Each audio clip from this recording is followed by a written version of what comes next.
మాదిగలు అని అప్పుడు భయపడేది. మాదిగలు అంటే ఒకళ్ళ ఇంటికి పోకపోయేది. అప్పటి నుండి కూడా మేము మాదిగల అని పేరు చెప్పుకునే స్థాయికి తీసుకొచ్చిండు. ఈ రోజు చాలా మంది ఆయన ఇప్పుడు 30 సంవత్సరాల సంది పాపం అల్పేరు గారిని పోరాటం చేస్తా ఉన్నాడు. ఇప్పటికి కూడా ఆయన కొన్ని సరి అయిన న్యాయం జరగకపోతే బీజేపీతో ఉన్నాడు, కాంగ్రెస్ తో ఉన్నాడు, అన్ని పార్టీలకు సపోర్ట్ చేసిండు, అన్ని పార్టీలను గెలిపించిండు. లాస్ట్ కు వీళ్ళతో అయితే లేని బీజేపీ మన నరేంద్ర మోడీ దగ్గరికి పోయిండు. నరేంద్ర మోడీ గారిని పట్టుకొని ఆయన ముట్టుకునే స్థాయికి వచ్చిండు. అంటే మీరు అర్థం చేసుకోరి ఆయన ఎంత ఏడ్చుకుంటూ బాధపడుతుండు. ఆయన సొంత ప్రయోజనం కాదు, ప్రజలు బీదల కోసం సాయం చేస్తే అందుకు ఆయన చేస్తాడు.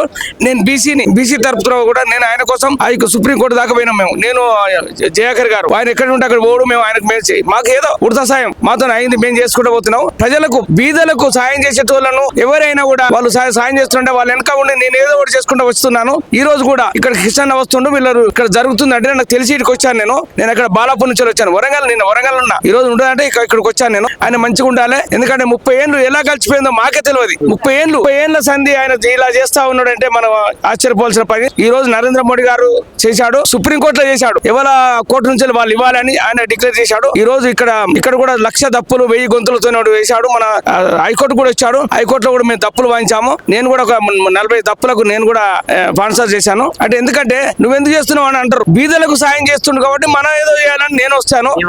నా వంతు ప్రయత్నం నేను చేసుకుంటూ వస్తున్నాను.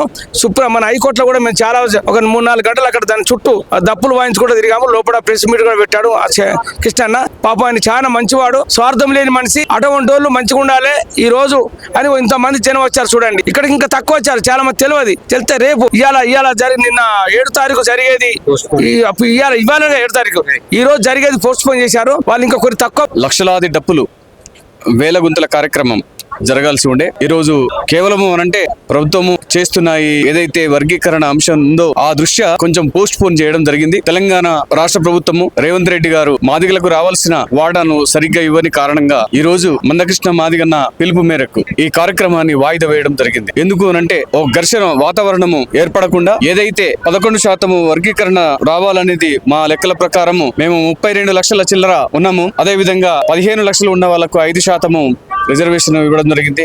మిగతా కులాలకు అదే విధంగా మాదిగ జాతికి అన్యాయం జరుగుతుంది కనుక తప్పకుండా మాకు 11% రిజర్వేషన్ వచ్చేంత వరకు మేము ఉద్యమించడం ఆపము.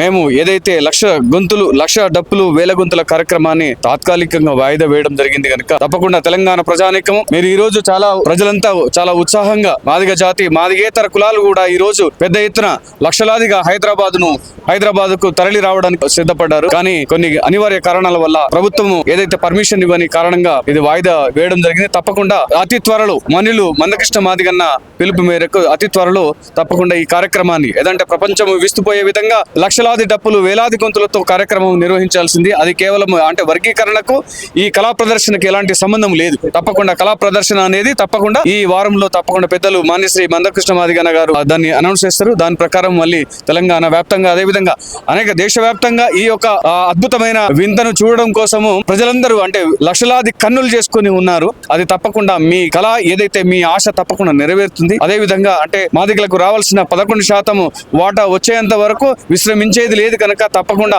అది ఇవ్వకుండా ప్రభుత్వం మీద పెద్ద మొత్తంలో మేము నిరసన కార్యక్రమాలు చేస్తాము.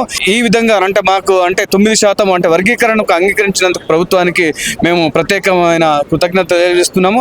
అదేవిధంగా తప్పకుండా మాకు 11% వాటాను మాకిచ్చి మీ యొక్క చిత్తశుద్ధిని చూపించుకోవాలని తెలియజేస్తూ